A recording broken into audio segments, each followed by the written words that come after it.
Yes, people, welcome to Never a Foul. I went early because guess what? I'm actually just getting sick and tired of people being late and just take a little leaf out of even Saeed's book, man. I'll be real. If anyone's coming from Saeed's show, then big up yourselves. There's quite a few of you in here.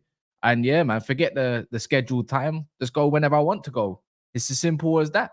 But yeah, man, I'm going to be here talking to you lot about what's gone on. Obviously, this whole Ten Hag thing is an embarrassment, but there's more to it. There's actually too much Man United news. It's getting to that period now where it's like interested FC come out in full force and whatnot. Then Benjamin Sesko, I'm sorry, man, but we all got rejected. You know, it's like back in the day, you go out to a rave and all that or a club, and all your friends are looking at that one girl. And guess what? She rejects all of you because she's already got a man. You know what I mean? She's loyal. That's exactly what happened with Benjamin Sesko. Loyal to the T, right?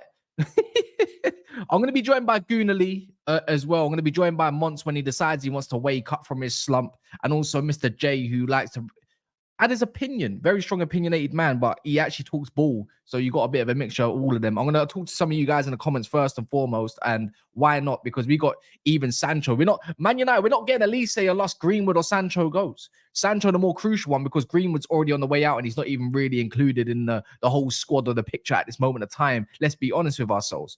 And then obviously Luis Diaz wanting a new deal at Liverpool when they all want him to piss off the Barcelona. Liverpool fans actually think Barcelona got piece of rump. You know, they want Bernardo Silva and then they want Luis Diaz. Where do they get all this money from? They even saying Bernardo Silva might even be staying. It's crazy. Crazy. Anyway, big up to everyone. Make sure you like and subscribe. I don't know how many likes we're already on at this moment. As you can see, there might be a little bit of... Look, you'll see a bit... When Daps is next to me, you lot will see a bigger backdrop and you can see everything on display. I could even do it now, but what's the point? Otherwise, I'll be looking like I'm far away from you, man. Let me big up some of you in the comments. If I'm looking this way, it's because I'm looking at my screen. So don't think I'm not looking away at you, man. See, the camera's there. So yeah, man. Big up Mikel Arteta. What an analogy. Yeah, we got rejected. You know what? If you're a girl, how about this? And you like men, it's like a group of girls that like that one man and got rejected. It's the same thing. So if you want to put it towards that way, it's up to you. Leipzig making the bag. Yeah, gentleman's agreement. I can tell you word for word what Fabrizio said, but he signed an extension. I want to get some of you guys' opinions as well. What do you think about that? Is that right for Sesko? I think it's right for Arsenal and Chelsea in a way. Man United, we should never have been in for that deal in the first place. That's just a stupid deal, like making proposals. Actually, you know what? Even Fabrizio Romano come out and said on his Court of Sire podcast, if you listen to it or not, we can't even make any transfer plans like that or make any movements until a manager's decided. You know, it's crazy. Big up Big Country as well. Big up Ilias 4 minutes early. That makes a start, doesn't it? People late for breakfast. It's lunch at this point. If you're in the UK, it's lunchtime. Big up Kingsman. Gavin Joseph can't blame me. I know, thank you. I'll big that. Chilias in the building as well. Who else is there? Travarelli. I want our signing to want to play for us. I think most people do. Cass Mutants will soon come out saying Sesko was not the main target for Arsenal. I think Arsenal's main target was always a central midfielder. Let's be real. Like they need an 8, right? A whole thing with Emil Smith Rowe. But Sesko was everyone's main target. It was Chelsea's main target. And it was definitely Arsenal's main target at that point. We all landed proposals and Manchester United. We all put proposals on the table and man said, nah.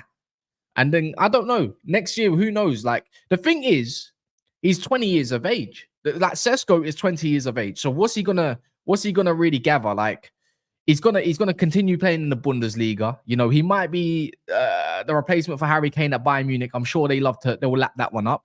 And next year for Arsenal, it might be a blessing in disguise because they might go for someone like Isak. You know, he might be, if he's still good and he's still obviously nimble, then Isak's going to be available as well. Not saying that Arsenal will be the only team in for him, but there will be maybe some more striking options. So it might be a blessing in disguise, because I even said this about Arsenal when it comes to this whole thing anyways, is that they need someone that's like now, ready now. Like, I can understand that he can play off the left sometimes, he can be a rotation for Havertz, but I'm not entirely sure when it comes to wanting someone that's potential again. What's this habit with wanting potential all the time? What about right now? Like, go get someone that's gonna like Premier League proven. This is why I say, and I said it yesterday and I'll say it again, Dominic Solanke is perfect, not Benjamin Sesko. Go get someone that's now, and he can also rotate. But anyways, I've got someone in the back. Give me 2 seconds. Let me get rid of some of this stuff. Yeah, so this is all gonna go. Enjoy the backdrop. Let me wait 1 sec. Boom. There we go.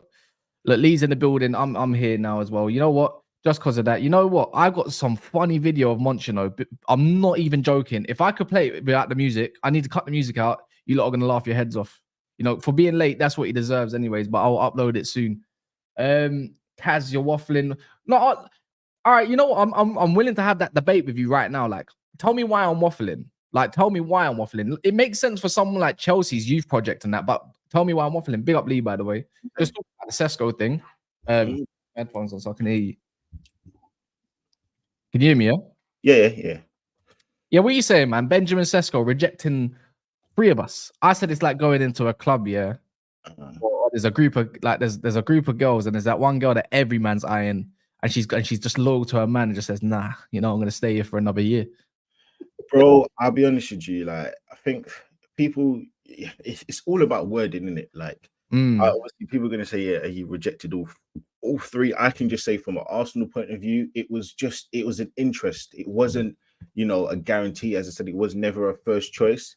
Do I think? So we call him these man liars about the proposal that was on the table for him. Yeah, I think I wouldn't go that far. But listen, I'm not as close as them. I'm not gonna, you know, say that they're lying or stuff like that. But I also just think that a lot of Arsenal fans, this teaches you a lesson. I think more so it teaches you a lesson, because people before, yeah, he's the person that we wanted. Yeah, he's the missing piece. Yeah, you know, he doing all these comp videos, and now all of a sudden we don't get him. It's, you know, it comes across a bit like, yeah, I didn't want him in the first place. I didn't want him before, so I can say that I didn't think that he was the missing piece. And I was obviously listening to you just before I jumped in, and I agree with you. And I've said I feel like Arsenal are in a position where we need to get cherry on the top of kind of players. We don't need to get these kind of players that are gonna currently come in and be a project. That's not where we are right now. We're in win now mode. And when you're in a win now mode situation, you don't get project players. I wouldn't go as far to say Solanke. Definitely not. I don't think Solanke's the kind of person. No, I hear me. I'm gonna hear what you say, but I'll say my piece on that as well. Go on. I do think Solanke is a rotational piece, but where Arsenal is, we need players to come in and challenge for that first position, wherever the position is.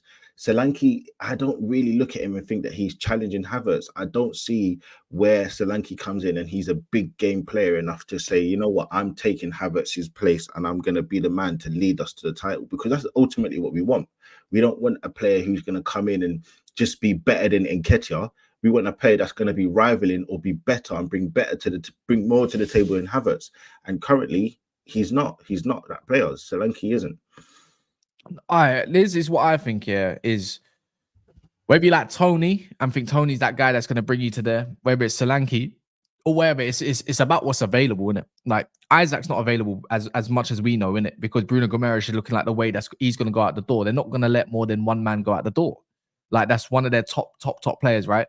So we can forget about that. We all know that Arsenal need a second option. And you know what? Even Chelsea right now need an option as well. So it's not the only club. Man United also need an option, right? The whole Osimhen thing, like, the thing is, Arsenal's got choices now, yeah? They can either, I've seen obviously reports, anyone can see interest and stuff like that, you know, you're still following Osimhen, but the price is a bit too mad at this moment of time. And Napoli apparently got this super budget, but I don't know if they calculate that budget if Osimhen was to get sold for Conte to build whatever team he wants to do.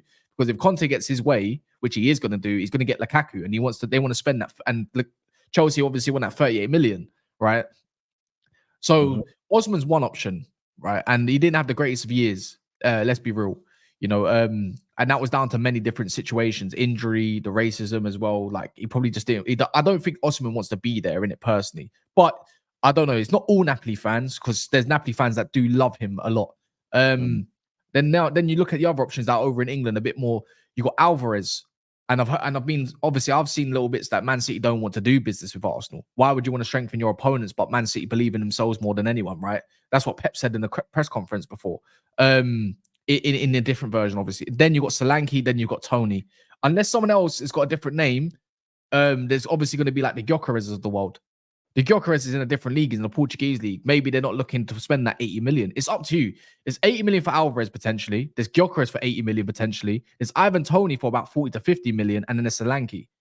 And a guy that I feel like can do it all, right? Link up, he's good in the air. He can drift off to the left. Something that I think Arteta was looking at. If we think of the Benjamin Sesko profile, I think of Dominic Solanke. So when I dip it down to profiles, I think Solanke's the one that's the next fit. And I think he's good because his link up play, he can play with Havertz as well. And he drifts off to the left when he needs to. Do you get what I mean? He's the trick of all trades. I think he's a bit underrated.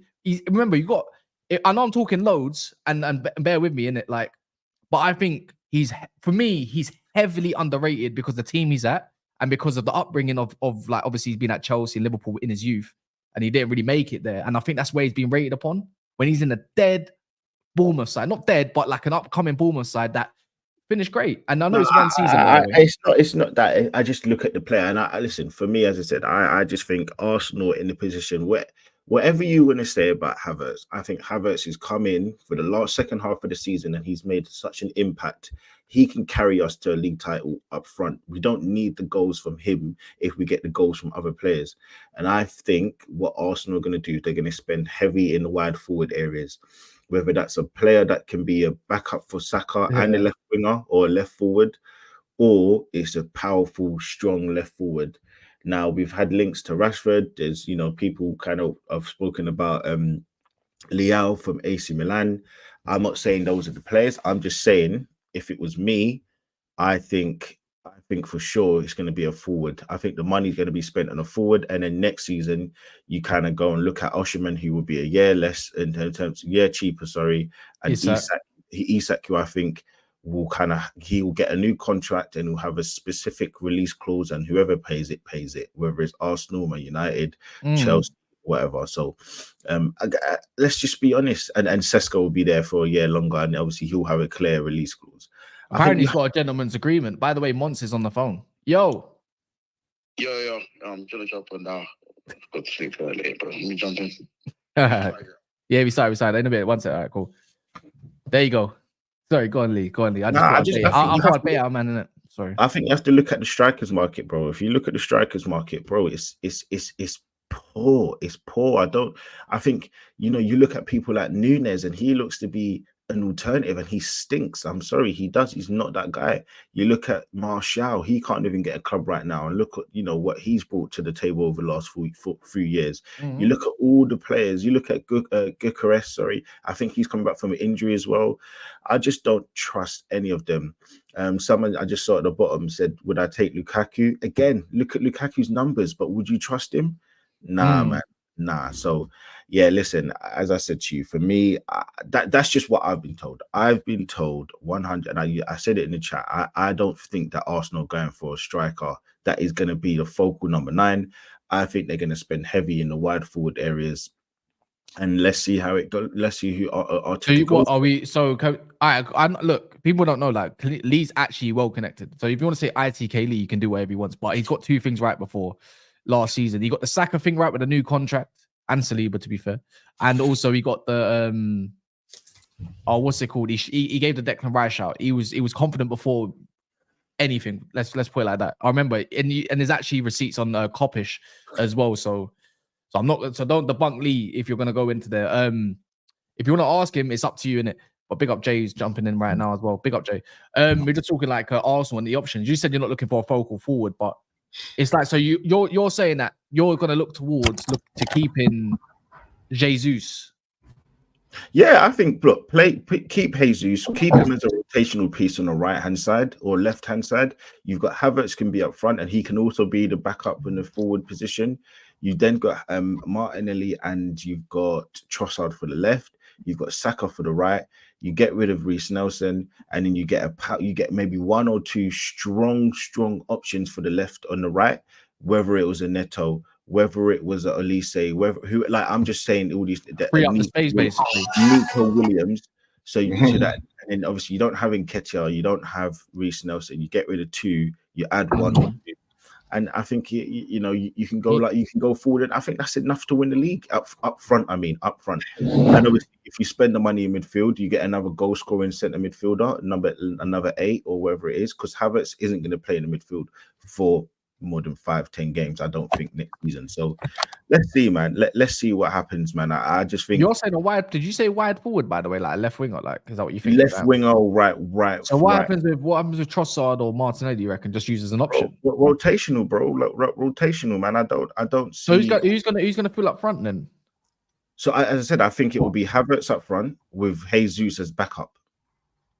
Don't you think this is why I look at like a Dominic Solanke? You can also play off the left and play down the middle like a Sesko. That's why the profiling says right. Like there's interest. There's definitely interest there. The thing is, I think what will happen is next season they will go for an Isak who's a focal number 9, or next season they'll go for Osimhen who's a focal number 9 who can play, down the channels as well. So I don't think getting Solanke, there's no point spending £50 million.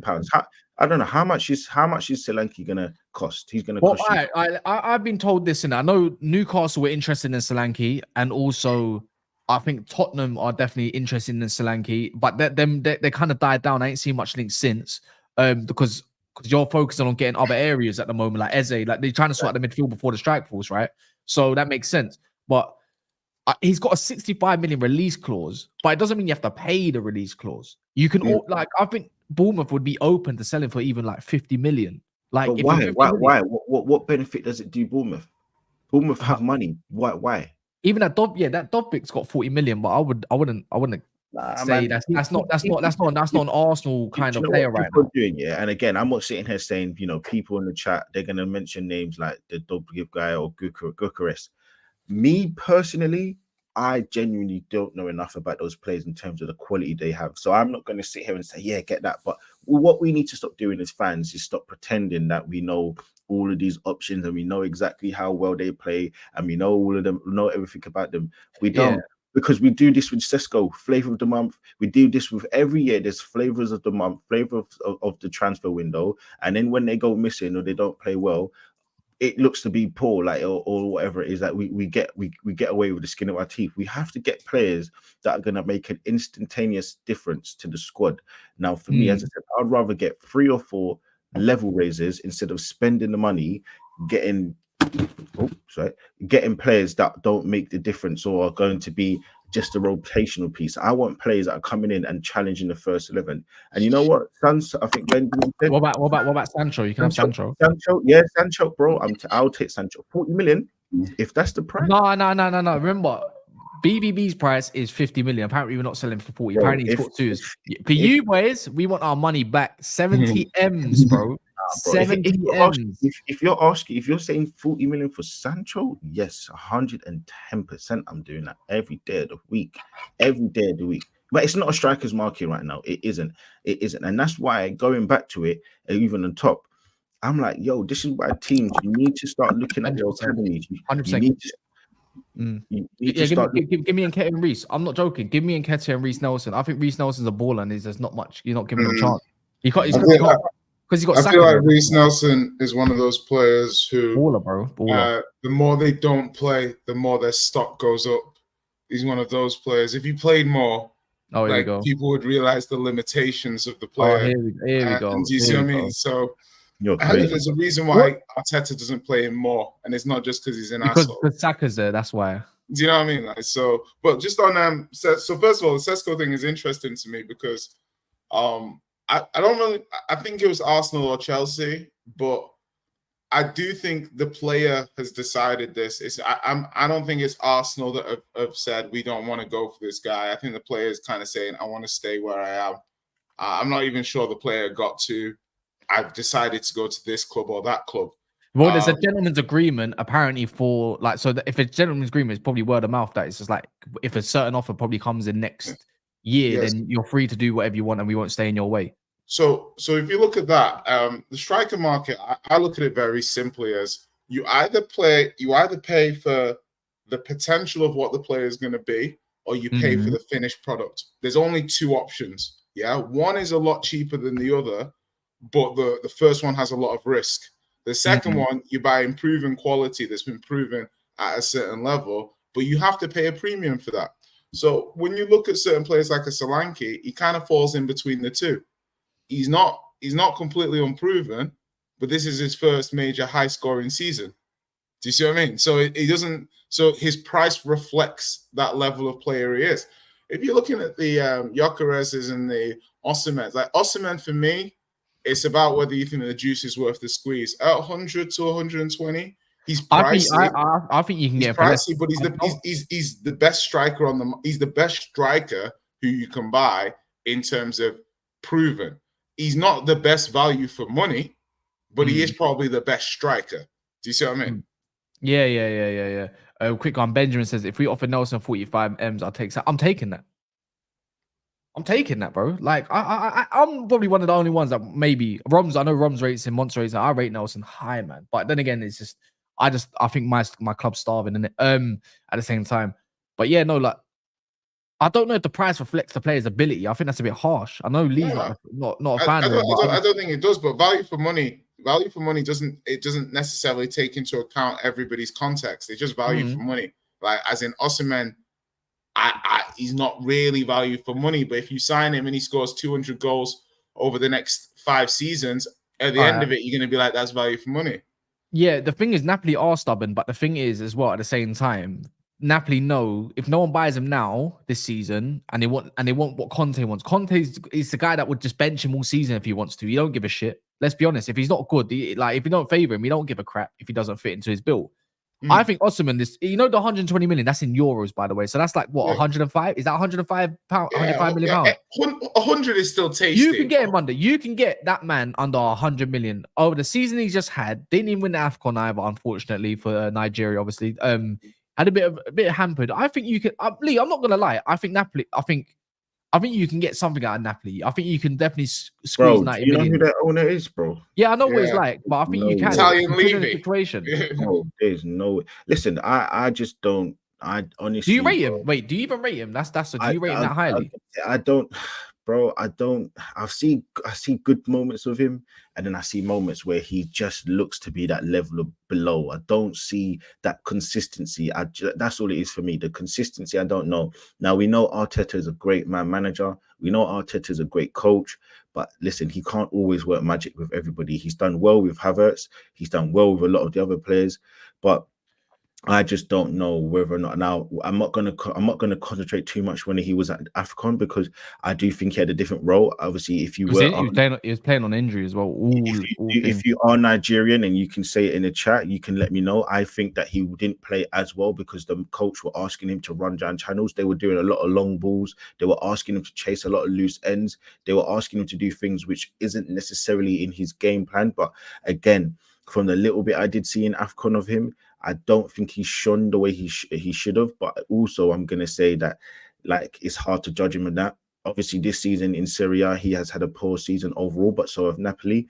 But, bro, I'm going to be real with you. Last season, you have to give it to him, man. The man got the team over the line to win the Serie A. Like, that is not easy. So, I think it's however you want to skin a cat. For me, I think he's okay, but it's so hard to judge. And when you're spending that money, you want it to be almost a guarantee that this guy's going to come in and bang. It's not like with Anthony where they rush to get him because, start of the season, etc. And that's why you have to pay X amount of money. We've got time on our side right now. We don't have to rush to buy a striker right now. When you say you've got time, like, do you think you've got time in relative of you've got time until the beginning of the season? You don't necessarily have time in terms of that's players what I mean. Making decisions and other clubs going for your targets, kind of thing. Yeah. But the thing is, because the thing is as well, like, conversations happen. for example, Declan Rice. One of the reasons you were able to get Declan Rice over a Man City was how early you were speaking to him, talking to them, giving the vision, things like that. So I'm just pushing back a little bit up. You have time where it's like, my point was is that we have been speaking to these players, and I mean, we have time till the start of the season. But you've got to think the window hasn't even opened yet. That's what I'm trying to say. So yeah, but I'm not sitting here saying we have time because no one else is going to move for these players. I'm saying knowing that we've got time because it's the start of the season is for, you know, in a couple of weeks. It's nowhere near where, you know, where as I said, the bloody window hasn't even opened. It opens on Friday. No, but it's the same thing. Like, so let's say now, okay, let's say you want to bring a striker, because my thing is that for me, Arsenal have no excuses like to not complete their squad this season. Like they're not. It's not like even, you know, Spurs fans will be like, listen, stop buying potential. Stop buying players who are going to be like this next. Like, you have to buy people that can come into the team, add value. You know, you guys are nearly there. Like, you need players to get you over the line. So to me, it's almost like, okay, you're going to have your players. So you're going to maybe, I don't know who you're bringing in, like a central midfielder, a winger, a striker, maybe a rotational left center, you know, something like that. That's what I'm thinking you're going to do. So I'm looking at this, and it's very early. So, and you guys are keeping a tight wrap around names. So I'm not like, oh my God, I'm not hearing any Arsenal links. You're not doing anything. I'm just interested in the profiling of the players and ask you then, will you be happy with more players who are prospect / can step up, rather than buying players that are ready to go right now? Because you are close. Will you be unhappy if the club's transfer policy this summer is not focused on buying players who are ready-made to come in and challenge for starting spot straight away? Well, as I said, I think just before you came, Arsenal are not going to be buying just project players. I think Arsenal are going to be buying 3 or 4 quality players into the first team that can come and make a difference now, that are quality moving forward as well. So I because I feel like I know that for sure, I'm very confident and calm with that. As I said, the window's not even open and people are losing their mind about like, we want names. Yeah, I want to know, Lee, who can you sign that goes into the first team that improves your first team? I don't want to know about players that can improve the squad. I want to know which players that you think your club can get or would be interested in signing, who will improve the first team. Because you, at this point, you really shouldn't be buying to improve the quality of the squad. You should be buying to improve the first team. So I'm curious. That's what I said. In your 11, you know your 11 better than me. Who's coming out of that 11 to improve the quality of that first team moving forward? But that's what I just said. I think we need a player that can maybe come off the left or play off the left and be a real quality, you know, gunman up front. I think somebody who will play in the midfield, so that's an area of concern. So maybe a left 8 role is somebody who I think, you know, we'll be looking at. So we've been linked to obviously Bruno Guimaraes. I'm not too sure on him as a player anyway. I don't think he's the missing piece. But can I just quickly ask, in terms of, so you just said on the left wing, you've got Martinelli and Trossard. Who are you signing that's going to be better than them that goes into the first team? I don't see it. But you can't listen. You can't say that though. You can't say that. But I'm asking. Hold on. My question is, who are you signing? No, but we want names. No, hold on, wait. Because what I'm asking is, who are you signing that's going to improve the quality of the first team? Right, so if you think that Trossard and Martinelli are high quality players, the player you're going to bring in is not objectively going to be an improvement on them. So where are you improving? Hold on. Are you the barometer of who can come into the Arsenal squad and make a difference? No. I have a good appreciation of football and footballers' abilities. Yeah, and I no. You're not understanding what I'm saying to you. You're not understanding. Who are you to be the barometer of to say, oh well? What do you mean? I'm asking you. You haven't even let me finish. You haven't. Okay, so what's the quality of? You haven't even let me finish. Go on. Who are you to be the barometer to say, because we have 2 quality players that are part of the squad, that we now can't get another player to add to make a difference? I didn't say you can't get another player. I said it's unlikely Arsenal.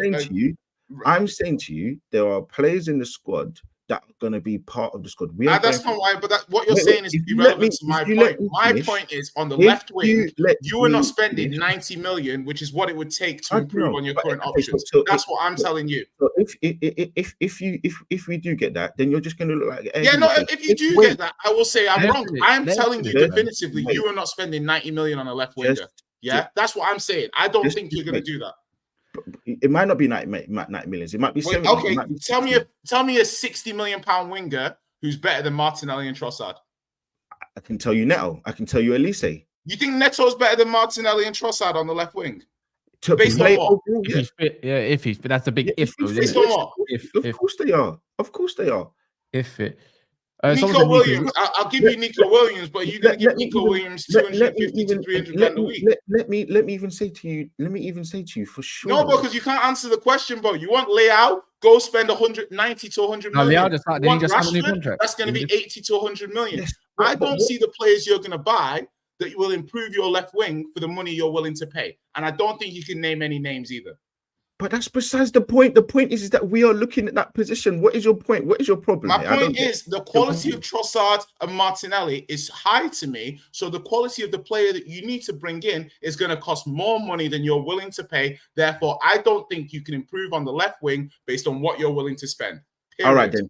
Sorry, as you know what, I need to stop forgetting that I keep talking to Edu. I need to stop thinking talking to Edu, bro. I'm talking to Mikel Arteta. I'm sorry. I keep forgetting that. I'm sorry that my manager. Hold on. I'm sorry that my manager is the same person that gave Aubameyang a contract and got rid of him. I'm sorry that my manager gave a new contract to Ramsdale and then got a new player in. I'm sorry that my manager had Partey and thought, you know what, I'm going to spend 100 million pounds and get in Rice. I'm sorry that my manager has done this before. So unless I'm talking to Edu, I'm telling you because I know first-hand information. That's where Arsenal are trying to do, and you're telling me because you know everything. So if you believe that, there's no conversation to be had. If you believe that, so because you're in the position that you believe that Arsenal have two quality players, that Arsenal are not going to get anybody else in to make a difference and try and go above that. Then so be it.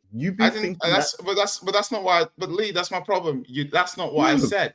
What I actually said, and we can move, Kaz, we can move on after this. What I actually said is, I don't believe that with the quality of players you have at left wing, the money it would cost to upgrade those players, I don't think you're going to do that. Therefore, I don't think it's possible with the budget you're willing to spend on a left winger that you can upgrade on your current left wing options. That doesn't mean that I don't think Arsenal will spend. It doesn't mean that I don't think Arsenal will not buy quality players. It doesn't mean that I don't think Arsenal will improve the squad. I just mean in that particular position, I don't see it. Simple as that. So if names like Pedro Neto, who can play left and right, would be a good option. Olise, do you think Pedro Neto is definitively a better left winger than Trossard and Martinelli? The only issue with Neto is obviously his injury record. He's made a Weetabix. Like that's his only issue. Does Arsenal have a better medical team these days? Would Arteta rotate? I think my point is very simple. You're asking, but who's the next big name that's going to be worth a certain price that would move the needle for moving someone out? Exactly. That's what I'm trying to say. You want to go buy Somerville. This is where people get confused. You got confused with Yusuf, by the way. He got confused with you said compared to what he was saying. You two kind of people get confused though. This way people get in this mindset to say, "Oh, well, we've got X amount of players in this position, or we've got X amount of players in this." Bro, you can't look at that. Look at Real Madrid. Real Madrid have Endrick coming in. They said, "You know what? We're going to get Mbappe. We don't care." They've got Rodrigo. They've got also Vinicius. They've got players in all. They've got 6-7 players in for 3 positions. They don't care. Man City, when they had their squad, look at Man United back in the day. Why is it in this English league? Why is it in English teams? It's almost like, oh, we can't get this player because it's going to stop this progression. Oh, that's we can't what get I'm this saying, Lee. Once again, that's not what I'm saying. It's so frustrating because you sit there and pretend that, oh, because we've got 2 players in one position, who are we going to get? Who are we going to get? I think it's a logical question, bro. By the way, what you're talking about, Lee, is not how people build squads. People don't build squads the way you're talking about. You have Jesus that can play left wing. You have Trossard who can play left wing. You have Martinelli who can play left wing. You have ESR who can play left wing. And you want to talk to me about left winger who's better than all of those players. I don't see it, bro. That's not logical squad building. let me tell you, because you came in here with your balls on the table, thinking you know shit. Not Bro, you it's don't know me. nothing. I know shit. Hey, I'm wait, logical. hold You're on, being hold on. illogical. I'm being Hey, logical. I didn't want to do this. I didn't want to do this. I'm not having a. Sorry, I'm not. It's I not don't want even to a row. round two. It's not even a row. I'm Yeah, literally yeah. just All right, saying. I'm just I'm making literally sure. saying, Now, I'm just before making you sure. came in, No, man muted me. I'm not the one on the joke of it, before you came in, I literally said players in the squad are going to go. And what Arsenal need to do, and what most teams need to do, is they need to stop getting in the idea of thinking, oh, we've got 2 players here, we can get upgrade. I literally explained to you that Arsenal have done it before. We've got rid of players that are in a position that were of quality, because Arteta believes that there are other players that are in a better position to get us to win the title. The perfect example is the manager. 6 months prior to him getting Raya, he gave Ramsdale a new contract. He said, you know what? There are other players that I can get. There's another player that I can get. Let me get him. He didn't need to do that. That wasn't a massive problem area. So I'm sitting here saying to you, right now, there's a glaring hole in the midfield of our team where we need a goal scoring midfielder and a left 8, because it's clearly an issue right now. Rice can sometimes play there, but he's not a long-term option. I'm also saying to you, up front on the left-hand side, there is an issue because Martinelli's inconsistency. He's better against a counter-attacking teams. He's not a low block kind of player. Trossard, if you look at himself, he actually isn't a left winger. So I'm sitting here saying to you, when you look at the squad, Reece Nelson's going to go. I don't know why you came in here pretending that Reece Nelson's God's gift. He's not. You came in here telling me that. No, I didn't. No, I didn't. I said Reece Nelson. No, Lee. What? No, Lee. Because what I said is, I said Reece Nelson is the sort of player whose reputation goes up when he's not playing. That's what I said. I never praised Reece Nelson. Continue. Okay, ESR will probably leave. He's on the way out. There are players in the squad that are squad fillers that don't play any or no low minutes that will leave, because we can get money for them and they weren't going to play. So this whole idea, this whole rhetoric that we've got 50 players for 4 positions is farcical. It's not going to be that, because you do. Whether or not you get rid of those players is a different question. But currently, you have 4 players that play left wing. Yes, do you and not? You know what? Guess what? Do you know what you have the most beautiful thing about this is this? You can sell players. I know that. It's called a transfer window. It's called a transfer window, and that's what we're talking about. We're prophesizing about transfer window. I'm not prophesizing. I'm simply saying I don't know how you upgrade on your left wingers. Simple as that. I'm prophesizing about my transfer window because nobody knows anything, unless, as I said to you, unless I am currently speaking to Edu or Arteta right now, who you aren't. No one can say anything. I can't say anything. You can't say anything. But you're clearly, definitely know less than me. I can tell you that for sure. So let's just see. That's it. You know what? The whole point is one thing. Listen, you know, one I'm not thing, saying let me say by this, Bruno, go by Isak. I see those being clear players that will improve the Arsenal first team. In terms of the Martinelli, who scored 15 Premier League goals this season before last, Trossard, who had a very good season. I'm not saying you can't improve on those players, but are you going to play? I saw an article saying Arsenal are going for value this summer. So are you willing to pay the 80 to 100 million to buy a player who is better than those players? And I mean a player who's better as in has proven that they're better. Not a player who has potential, not a player that you think, hey, this guy could be really good if he explodes. I mean a player who has done it week in, week out for the last 2 years in a major league with good numbers. I don't think you're spending that money to improve on that position. But let's find out. You know what? You know what the maddest part is, yeah? Just to wrap that part up, anyways. It's like, imagine this is all over certain profiles who asked, all he wanted was a name, Lee. That's all it was. But then Lee was just saying, he already said though, but you didn't catch that. He don't know. All he knows is what he knows, basically, in terms of what they're looking to do. That's all that was over, by the way. And that's where the misconception came in. But it don't matter as long as it didn't get personal, innit? Like some. But what's it called? No. Wait, whoa, hold on now. Yeah, I just blame. I can't lie. First and foremost, I blame once, and secondly, there's 700. Whoa. There's 700 people. Word to that. Whoa. 700 people in here, and the likes are only on 150. So by that case, if I check how many people in the stream, over 2,000 people have been in the stream right now. Overall. Not many of you have liked this video. We try to put out reminders because likes are important. The more of you in there, the better, of course. And then obviously get new subscribers, and then the chat pops off, and then anyone that gets rude can just get banned. So, but yeah, do smash the like button, please. What are you going to say, Mons?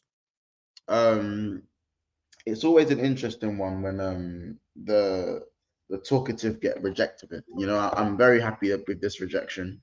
Is this the first rejection of the? Is this the first rejection of the window, even though it's not open yet? Is this the first one? Well, a few of us have been rejected. Yeah. Yeah, interesting. It's usually me that gets rejected, so it's nice to see when other people get rejected. You know what I'm saying? It is nice to see that. Do you know what's funny? Because the Sesko stocks were increasingly rising, and the thing is, Lee, you're not alone, bro. You're not alone, brother. You know why you're not alone? Because those smugs over at the bridge, they're gonna get theirs too. It's not just you. Do you know what I said? Do you know what's so funny? Their man were also saying they're gonna get him over you. Remember, they were saying it too. Oh, wait.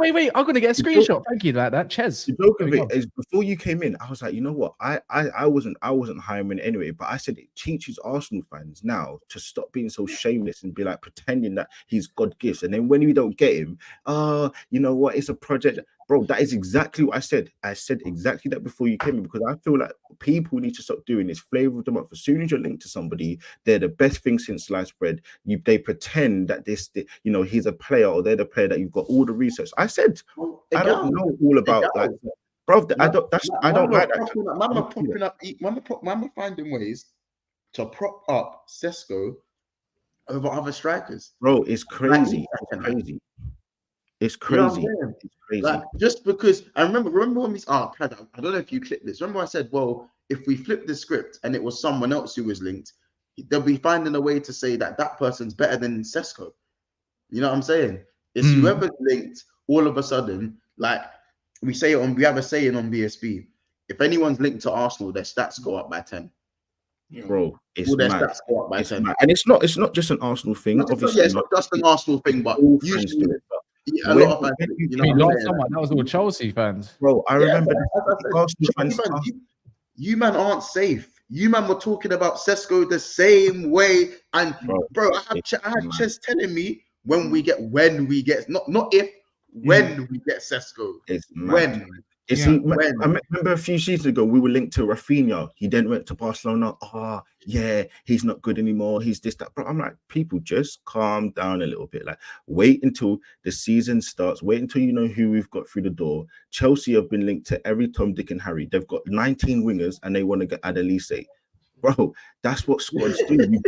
You build with a lot of players to try and have that rotational piece, having those players that can make a difference for certain games, specific games. And bro, I just think you have that's where the football's going now. You need a squad. You got to think as well. Football's changed now. There's Champions League, and there's 4 extra games in that Champions League. Where those players there's gonna be loads of games for players. So I get Jay's point. I do get Jay's point, but I also just think everybody needs to calm down and wait. Everybody, not just Jay, myself included. So I'm by the way, I'm not trying to say that I think Arsenal's squad building over the last few years has been very good. Yeah. So I actually think they've got a plan. My only thing is, like, when we're looking at some of these players, is like I said before, you either gamble early or late. Sesko, to me, is probably a little bit more polished than Højlund was when he left Atalanta for United. He's a bit more polished, not hugely more polished, but he's a bit more polished. And there's obviously going to be like a learning curve for him in development, but I think he's pretty ready.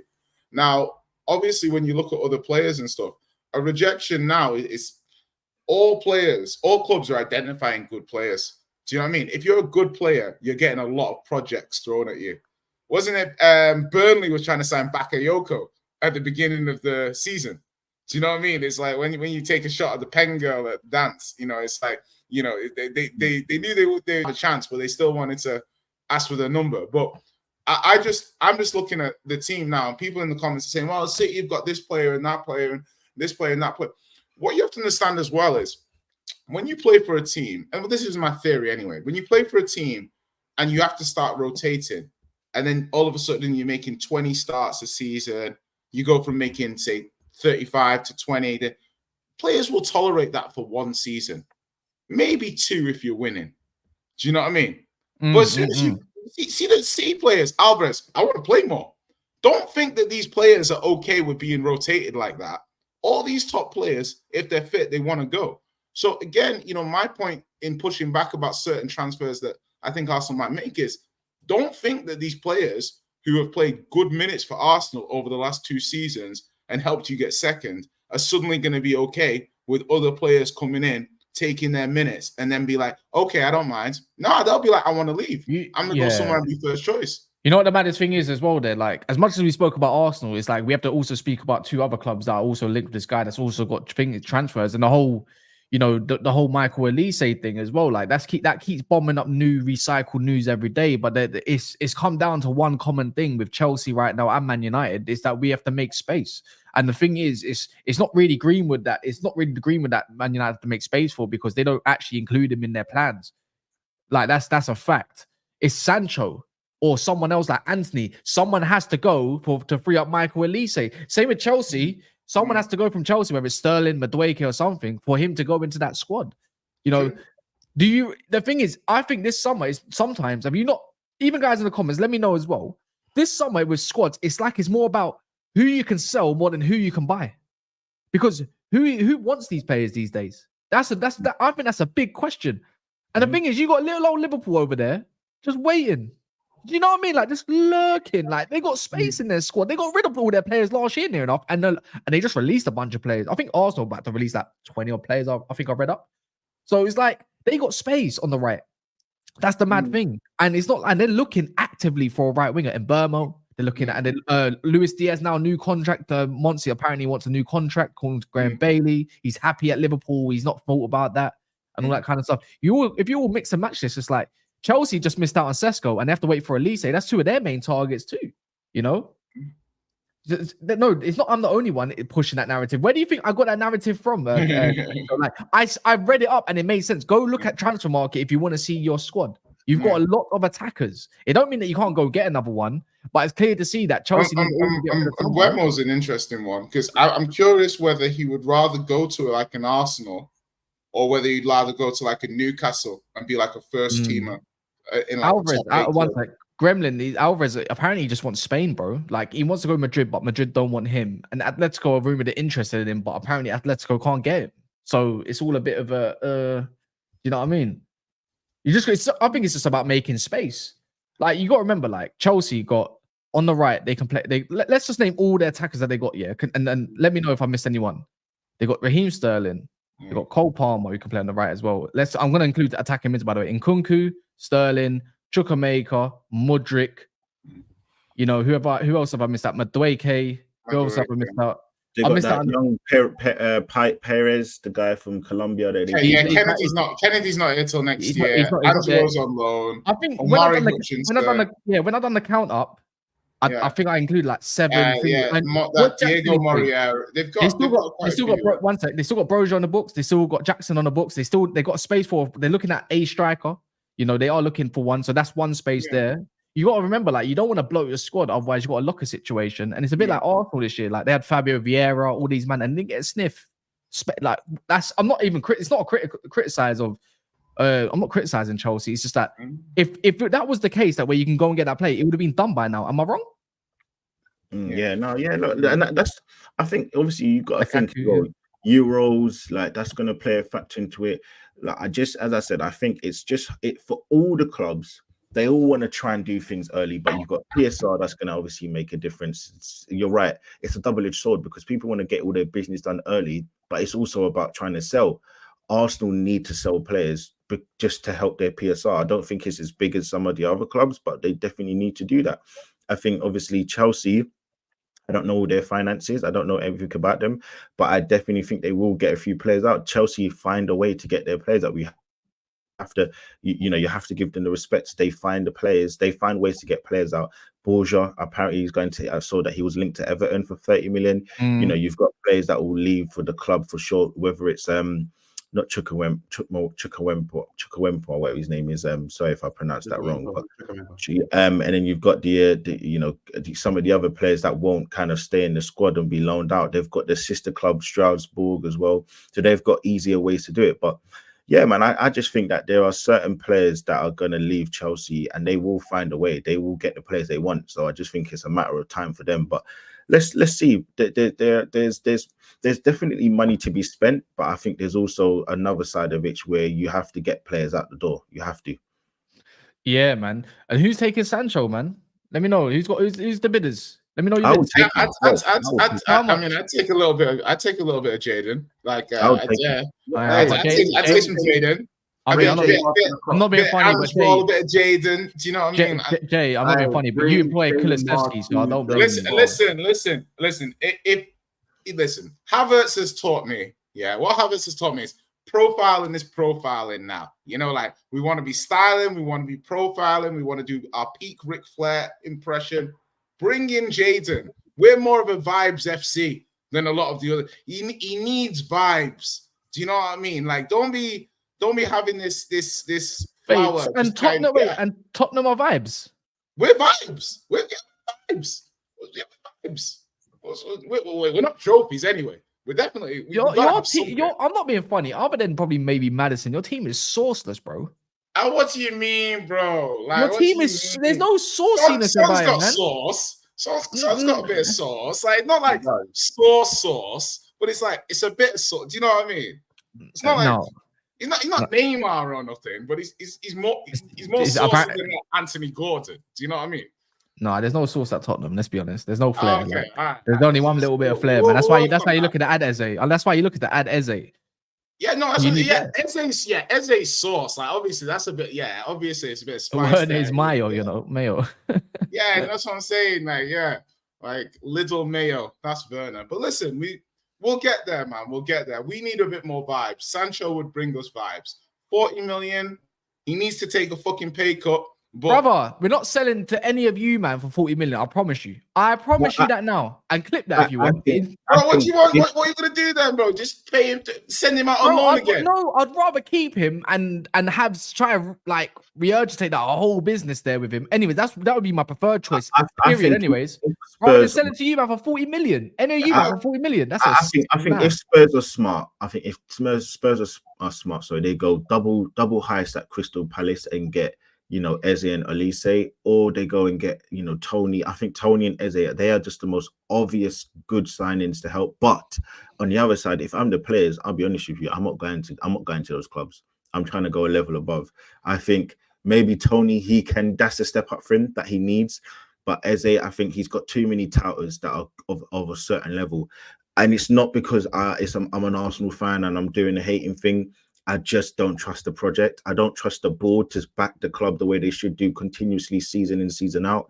I genuinely don't feel like the manager's good enough. I'm gonna keep saying he gives me the same vibes as Ten Hag, but just playing better football. Genuinely, which manager is this? Your manager, Spurs manager.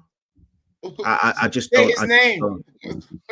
You just. You know, honestly, I did forget his name for a second. But Ange, so you're saying you don't think Ange is a good manager then? Yeah. I don't think Ange. What are you basing that on? Just the things that I've seen. This is the manager who was manager of the year. I just think, people are gonna, you get Deji that says that he was playing the same formation to send a message to the board. I think that's a load of nonsense. Mm-hmm. I think when you look at, what he's done, he plays one way and one way only. Now we can say that, it's his first season, but this is a seasoned manager. This is, if we see Slot come into Liverpool and play one way, if he comes in and plays 4-2-3-1 and he can see that's not working and continues that, there's going to be issues because he's a seasoned manager. Can I ask you a couple of questions? Because I'm not trying to say, I'm not saying that you're wrong or you're right. I just want to critically assess your statement a little bit before I pass an opinion. So first season, Spurs finished 8th last season, right? Mm-hmm. Spurs sold Harry Kane. Spurs finished 5th this season, scored more goals, conceded less goals, and implemented a relatively new style of play. Didn't win anything, fair enough, but to me, that's improvement. So when you're critically assessing this manager and saying he's not it, do you not take into account that is a pretty good first season, all in all, for a manager coming into a new league when most people didn't have Spurs top 6? So are you moving the goalpost now to say what he achieved in season 1 isn't good? Or are you saying the players that he's got are better than what he's shown? Because for me, if you want to say that this manager is not good or not as good as... my point was he's not good enough. He's not good enough. But my point is that are you saying that the Tottenham players he's got should be doing more? No, I think he, with the quality of play that he's got, I believe he should have done better over the course of the season. That's just it. Okay. So at the beginning of the season, you had Spurs top 4. Oh, I didn't. Oh, sorry. I put them as my overachievers. I did put Spurs. Okay. No, that's no problem. So my point is basically on the flip side, I think Ange did well. I think if you look at the context of other managers when they've had their first season in a team, there's a number of managers like an Eddie Howe, like a Emery, who came in halfway through a season. So they actually got a season and a half before they did. So they got 6 months free reign to work out what to do with their team. And then the following year, they finished top 4. It happened with Eddie Howe. It happened with Emery. Now, I'm not trying to say that he's even going to do a good season next season, but I think that having seen your team finish 8th and 8th in Arteta's first season and a half, sometimes you need to buy better players or more suitable players for a system and formation, and maybe you should give a bit more time. Listen, I'm not sitting here saying. I think we have to take it with a pinch of salt, because, as I said, I'm just saying from what I've seen of him so far, I don't think he's going to be the manager that people prophesize he is. I didn't say he had a bad season. I didn't say that. No one can sit here and say that I said he's crap.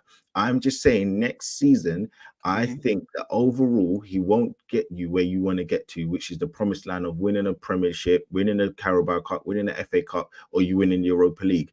I can objectively say he had a good season. Of course he did. But I also look at it and think he spent X amount of money on certain players, and yes, they got injuries. Yes, you had injuries, 100%. But I can also look at it and say, with the players you had, the squad you had, you should have done a little bit better. And that's not to sit here and say that the manager didn't do well, but he could have got a bit more. Now, the reason why you have to be a bit more critical is whatever you want to say about a first season, the guy's 60 years old. He's not 40 years old. What does that mean, though? Are we ageist here? What it means is with age comes experience. So the guy, I mean is he's an experienced manager. The guy isn't he's not the new guy from St. Pauli that's coming in to Brighton possibly. The guy has been here for a period of time in world football, whether it was when the under 21s, under 18s, whatever. He moved his way up to Australia, moved his way up to the Japanese league, moved his way over to Scotland. He's been a manager in Europe for a period of time, and I just think he should have done a little bit better. But he had a decent season, and as I said, next season I think that you guys will struggle because of his lack of management overall. And let's just see. I'm not taking it.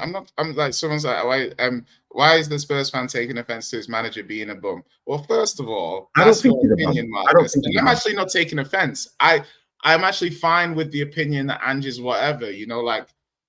Time is the only thing that's going to validate or disprove what Lee's saying. I'm not even saying he's wrong. There's been certain games I've been like, what are we doing tactically? But on the other side, I think if the manager wants to normalize a style of play, you normalize the style of play. Ten Hag's won trophies and United fans want him out.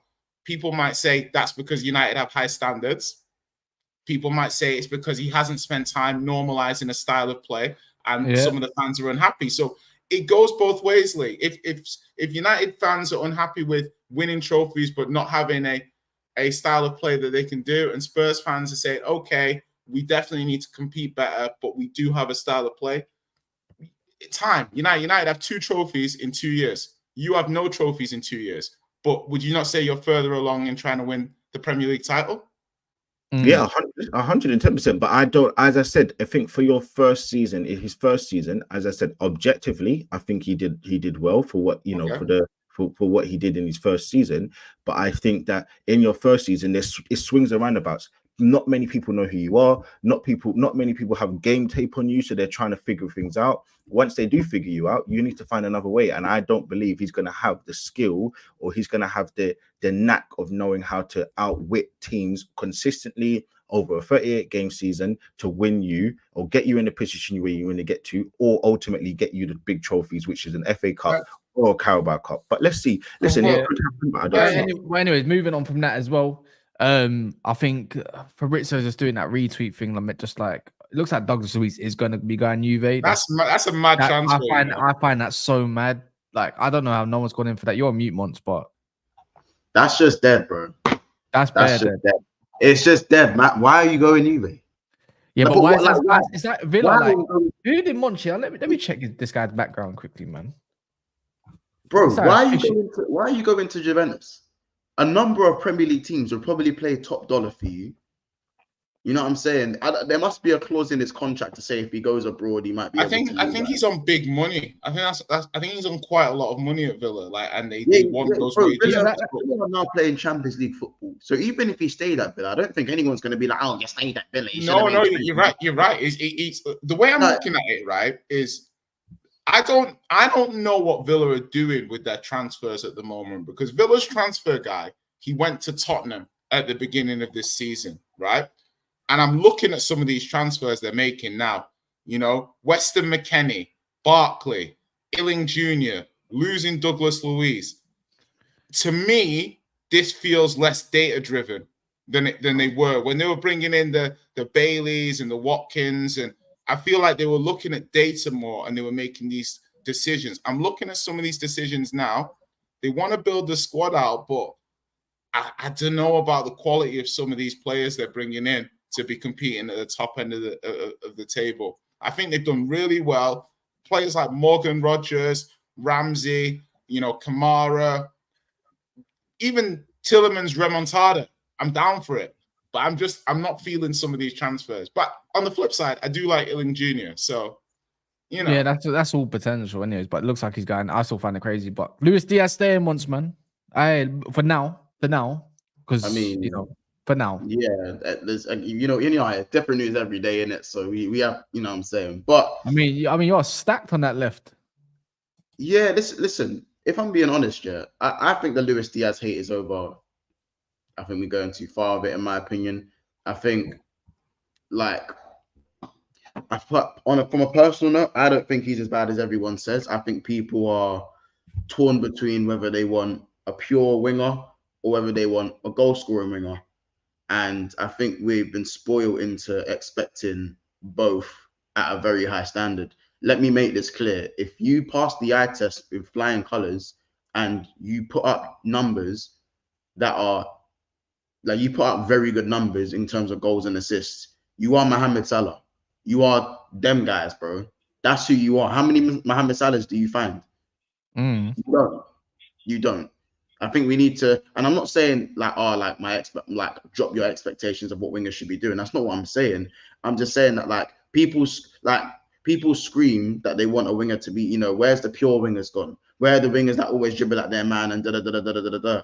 Like Diaz is all of those things. For me, his end product is just poo. It's poo. But if we go and get another winger that gets better numbers, I don't think he's going to be as good as a footballer as Luis Diaz. So I think it comes down to what you want and what balance you need for your club. I think Liverpool, if you're not going to have a goal scorer in the center of the pitch, you need to have 2 goal scoring wingers. So, but Monts, one thing is like Diaz had, if I remember, he had great numbers coming in.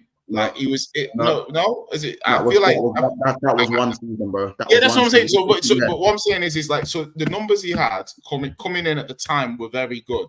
So maybe he was on an overperforming XG type vibe and stuff. Yeah, he overperformed. Do you know what I mean? But to me, Liverpool have like the perfect blend of wingers. Like you have like all types of wingers. You got like goal scoring wingers, dribbly wingers, movement wingers, playmaker wingers. Like you got the full spectrum. So I think people are criticizing Diaz for what he's not, but there were some horrible misses last season. There were more than some. There were more than some. There was a number. There was a number of people are saying to me, but Monts, how can you say this about Diaz, but you don't say it about Nunes? Nunes is a striker. You bozos. He's a striker. And you took my. I think the main issue that Luis Diaz. The main issue that Luis Diaz has got, you're right. I think people, including myself, I'm a little bit too harsh on him, and I think people are too harsh on him. The issue that you've got is that he came in and was meant to be the replacement for Mane, and he's obviously not lived up because of the level, because of the Thomas Partey injury. Because of that Thomas Partey injury. Okay, fine, but the level. That's the league. accidental, but the levels are so high. So I think, that you're right. I do think that people are a bit harsh, including myself. I'm going to put myself in there as well. But I do think that, he is inconsistent with his play. I do think he is inconsistent with his finishing. I do think he's inconsistent with his crossing as well. So I think it's not a double-edged sword in the sense of, one is equal in the other one. But I do think that he does need to do a bit more because of his age. He isn't, he's not wet behind the ears. He's 27 or 26 or whatever. And this is it. I think because of the market for left wingers, I don't think is like, for me, I think there's a level of good wingers in the market and that are playing for top teams. And then there's like a big gap between like the Vinnies and the Mbappes. Do you know what I'm saying? There's like a big, you got your Vinny, you got the Vinny and Mbappes, and then there's a big drop, and then there's kind of everyone else. Yeah. Because the funniest thing as well is that, as someone made the point, is that you jumped us to get Diaz. I remember because we were on the verge of signing Diaz and you guys bought him, and we ended up buying Kulusevski.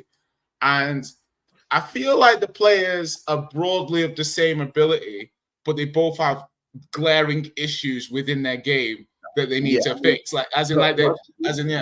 Personally, I think that Luis Diaz is better than Kulusevski, but I still like Kulusevski's he's talented, but his inconsistencies don't lie in front of goal because he's more of he plays right. I don't know whether this is an instruction. He plays right on that touchline and starts very wide, similar to Diaz at times. But for me, Kulusevski is a 10. He's not actually. He can play right wing, but for me, I've seen the best of Kulusevski in the 10. So I would say Kulusevski. I would say Diaz is aesthetically more pleasing on the eye. Yeah, and Diaz will dribble you into certain Kulu's decision making in real time and stuff. I don't think necessarily is as good as Diaz, but then I look at Diaz's what he actually delivers, and it's like at a certain point, how much will I rate what you do before you get the cross in and when you put the shot in? If you consistently are not doing good level crosses and good level shots. Do you know what I mean? At what point do I start pushing back on the quality I've seen and just say you're a circus animal, you're a dribbler? It's how do you weigh the positive with the negatives? I just think that with Luis Diaz, and I'm not here saying Luis Diaz is the best thing since sliced bread. The point I'm making is I think that we go a bit over the top when it comes to his criticism from a Liverpool fan base. I'm not even talking about the rivals, by the way. I'm not even talking about you, Gulili. I'm talking about my own fan base. They've a lot of people have drawn the line with Luis Diaz, saying Madueke would start for. I've heard my own fan base say Madueke would start over Diaz. That's how bad it's got. But the thing is that hold on for a second, bro. Luis Diaz has been our second best attacker this season. Yeah. Do you think Diaz is inefficient though? Very inefficient. For me, the issue is that like for what he brings on the ball, he negates it in front of goal. And I've always said this. I've even said this when he signed and before he got the injury, when he was even more, when he was like really electric before the knee injury. Genuinely, I looked at his finishing and his crossing and I go, this guy in front of goal or in the final third, I'm not really rating it. I feel like the way he's able to drift past players, his work rate, his dribbling, his skill set, his first touch, especially all these things, he's refined quite well in that area. But at what point do you say you can be relied upon if some of the other top players in your attack aren't necessarily producing? And that's the difference between going for the top trophies, and that's the difference between maybe just being a cup team and maybe just being in and around the top four. I don't want Liverpool to be in and around the top four and maybe going for a few cups. So that's why in the running to a title run, Luis Diaz maybe should be either a rotational piece or an alternate option if you're going for the top prizes in the Premier League. That's not to say that he's crap or that he shouldn't play for the club, though. That's my thing. Okay, and last question, Mons. Last question. Do you think that because of the quality of Sadio Mane and the quality that he has, do you think that Diaz gets more abuse or more criticism than he would have got had Sadio Mane not been the starting winger that he replaced? Or do you think it's purely down to people accurately looking at the games he's played and giving him justified criticism? Or do you think because he's come in and replaced the Liverpool, let's say legend of the last 20 years, that he is unfavorably looked upon because of what he's not in comparison to the person that he took over from? I think it's a bit of both. I think whoever comes in after Mo Salah will probably go through the same thing, for one. And you got to remember when Diaz came in, he moved Sadio Mane into the striker position because Diaz came in and was that good before his injury. I think for me, as I said, the reason I say it's a bit of both is because he's just not helping himself. Like that miss against City is unforgivable. You know, and yes, there's a plethora of misses. That one, obviously, the glaring one that everyone talks about. But again, it's sort of the ability to calm yourself down and slot it in the bottom corner. To calm yourself down and think about what you're doing. Everything's just a bit erratic at times, even though there's a motive to it. But there has to be, like, as I said, we talk about younger wingers, like what Olise said. We talk about younger wingers when we talk about lack of end product. When we talk about always a bit erratic in the final third, that needs to improve. At 27 years of age, you need to be more refined in front of goal. And I think it's just as simple as that. But I don't know whether that can be developed or whether, again, in a different system, it can work. Because remember, Diaz is a Klopp-style winger. He's a Klopp-style winger. I don't know whether he's going to be a slot-style winger now. Because, again, he likes those wingers to be a bit more, to take their time, more Grealish-style wingers type of thing. Now, Diaz is a lot more gung-ho, electric, goes on mazy runs. You know, quite Maverick type of thing, but Maverick without the end product, by the way. You know what I'm saying? So that's what I thought. But also, again, when we look at Sadio Mane, I think if Diaz was able to, if Diaz had Mo Salah's output, we'd be talking about, you know what I'm saying, like one of the top wingers in the world. And that's why I think you can't have the best of both worlds of wingers. Okay, last thing. And I'm not projecting here or anything. Last question. If and humor me here, yeah. If Timo Werner was South American, how much different would he look from Luis Diaz? You man, I got a bounce still. No, I still think Diaz is still better than Timo Werner in terms of all-round game. But that's not to say Timo Werner. I think Timo Werner is like, he's another one who his all-round game is a little bit like, but his end product is worse than Diaz. It's so bad. Like I feel like Timo Werner had at one point had so many facets that could have helped him, but the finishing just never got better. If anything, it got worse. Yeah. Even though he was a gunman at Leipzig. You know, but I see. I was just curious. Go on, check. No, I'm just about to wrap it now. Anyways, so boy, there you go. A bit of discussion, a bit of heat, everything that you need. Just, do you know what I mean? But yeah, make sure you smash the likes. We're like 16 off of 250 as well. But yeah, man, go check out the Never a Foul Receipts channel if you haven't been there yet. Everything's getting chopped up pretty much. And yeah, we're like 3 subscribers off of 23.2. So yeah, man, make sure you do that. And we should be back later on. But yeah, man, in a bit, and let's see if some more news comes out.